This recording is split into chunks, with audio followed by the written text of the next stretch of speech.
ప్రభు యొక్క ఘనమైన నామాన్ని బట్టి ప్రతి ఒక్కరికి వందనాలు చెల్లిస్తూ ఉన్నాను. ఈ ఉదయకాలాన్ని నీ విశ్వాసం ఎలా ఉందో నువ్వు పరీక్షించుకోగలగాలి. దేవుని సన్నిధిలో నువ్వు ఎటువంటి ఆనందాన్ని పొందుతున్నావో నువ్వు తెలుసుకోగలగాలి. ఏప్రిల్కి రాసిన పత్రిక 11వ అధ్యాయము 4వ వచనంలో చూసినప్పుడు, విశ్వాసమును బట్టి హేబేలు కయీను కంటే శ్రేష్టమైన బలి దేవునికి అర్పించెను. దేవుడు అతని అర్పణలను గురించి సాక్ష్యం ఇచ్చినప్పుడు అతడు ఆ విశ్వాసమును బట్టి నీతిమంతుడైన సాక్ష్యం పొందెను. అతడు మృతి నొందియు ఆ విశ్వాసం ద్వారా మాట్లాడుతూ ఉన్నాడు. విశ్వాసం బట్టి హనోకు మరణంను చూడకుండానట్లు కొనుపోబడిను. అతడు కొనుపోబడక మునుపు దేవునికి ఇష్టడని సాక్ష్యం పొందెను. కాగా దేవుడు అతను కొనుపోయిన గనుక అతడు కనబడలేదు. ఈరోజు విశ్వాసం లేకుండా దేవునికి ఇష్టడుట అసాధ్యము. దేవుని యొద్దకి నువ్వు వచ్చేటువంటి వ్యక్తివైతే ఆయన ఉన్నాడని నువ్వు వెతుకుతూ ఉన్నావు కాబట్టి ఫలం దయచేస్తాడని నువ్వు నమ్మగలిగేటువంటి స్థితిలో ఉండాలి. కనుక చాలామంది చెప్తూ ఉంటారు, నేను ఎంతో విశ్వాసం కలిగి ఉన్నాను, దేవుడి యందు ఎంతో విశ్వాసం ఉంచానని చెప్తూ ఉంటారు. కానీ దేవుని యందు నిజముగా విశ్వాసం ఉంచినటువంటి వారైతే వారు ఖచ్చితంగా ఒక పనిని చేస్తారు. దేవుడి యందు ఆనందించడం ప్రారంభిస్తూ ఉంటారు. వారిలో చెడుతనం అంతటిని ఒప్పుకుంటూ ఉంటారు, చెడుతనం అంతటిని విడిచిపెట్టుకుంటూ ఉంటారు. మన జీవితంలో దేవుడు అద్భుతాలు చేస్తున్నాడంటే దేవునికి ఇష్టలుగా ఉన్నామని కాదు. ఇశ్రాయేల్ జనాంగం జీవితంలోనైతే దేవుడు ఎన్నో అద్భుతాలు చేశాడు, కానీ వారు ఇష్టలుగా ఉన్నారని కాదు, కానీ వారి అవసరాలు తీర్చడానికి దేవుడు ఎన్నో కార్యాలు చేయడాన్ని మనం చూస్తూ ఉన్నాం. కనుక మన జీవితంలో ఎన్నో కార్యాలు ఏదైనా జరుగుతూ ఉన్నాయంటే దేవునికి ఇష్టంగా ఉన్నామని కాదు, కానీ ప్రభు మన జీవితంలో మన అవసరాలు తీర్చాలి కాబట్టి మన జీవితంలో జరుగుతూ ఉన్నాయి. ఆయన అనుదినం మనల్ని పోషిస్తూ ఉన్నాడు, సంరక్షిస్తూ ఉన్నాడు. కనుక ఎవరైతే దేవునికి ఇష్టలుగా ఉంటారో వారు మాత్రమే దేవుడి సన్నిధిలో ఉండేటువంటి ఆనందాన్ని వారు అనుభవించగలుగుతారు.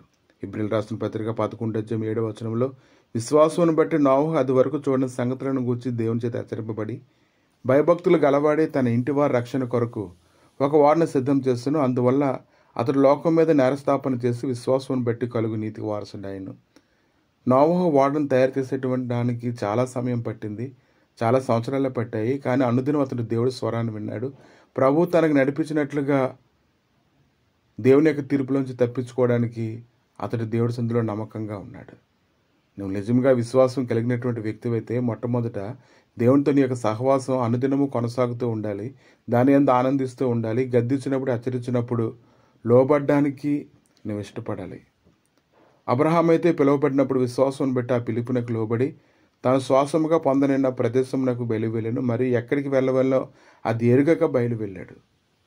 విశ్వాసం బట్టి అతనితో ఆ వాగ్దానములకు సమాన వారసులైన ఇస్సాకు, యాకోబు అను వారును గుడారంలో నివసించు అన్యుల దేశంలో ఉన్నట్లుగా వాగ్దాన దేశంలో పరవాసులుగా ఉన్నారు.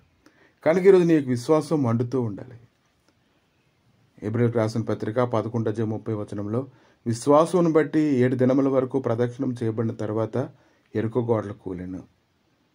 ఇవన్నీ నమ్మశక్యంగా ఉండేటువంటి విషయాలు అయితే కాదు, కానీ ఏదైనా నీకున్నటువంటి పరిస్థితుల్లో నీ దేవుడి నువ్వు విశ్వాసం ఉంచినట్లయితే అప్పట్లో ప్రభు ఎటువంటి కార్యం అయితే చేశారో ఆ యొక్క సన్నిధిని నీ పరిస్థితుల్లో ఉంచి దేవుడు కార్యం చేయడానికి శక్తిమంతుడై ఉన్నాడు. నువ్వు నిజంగా నమ్మినట్లయితే ఏ విషయాలు అయితే నువ్వు ప్రార్థన చేస్తున్నావో ఆయా విషయాల్లో నీకు ఆధారం లేనప్పటికీ ఖచ్చితంగా నీ వాటిలో విజయాన్ని నువ్వు చూస్తావు.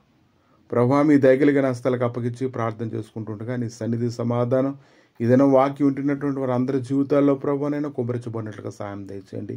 నిజముగా ఎవరైతే నీ యందు ఆనందిస్తారో ప్రభు వారు మంచి విశ్వాసాన్ని కలిగి ఉంటారు తండ్రి. వారి విశ్వాసాన్ని బట్టి గొప్ప కార్యాలు చూస్తారో ప్రభు. నీ వారితో కూడా ఉండి నాయన నడిపించడానికి శక్తిమంతుడి ఉండినట్లుగా ప్రతి ఒక్కరూ నీ సన్నిధిలో సాగిలిపడినట్లుగా సహాయం చేయమని యేసుక్రీస్తు నామములు అడిగి వేడుకుంటున్నాము తండ్రి.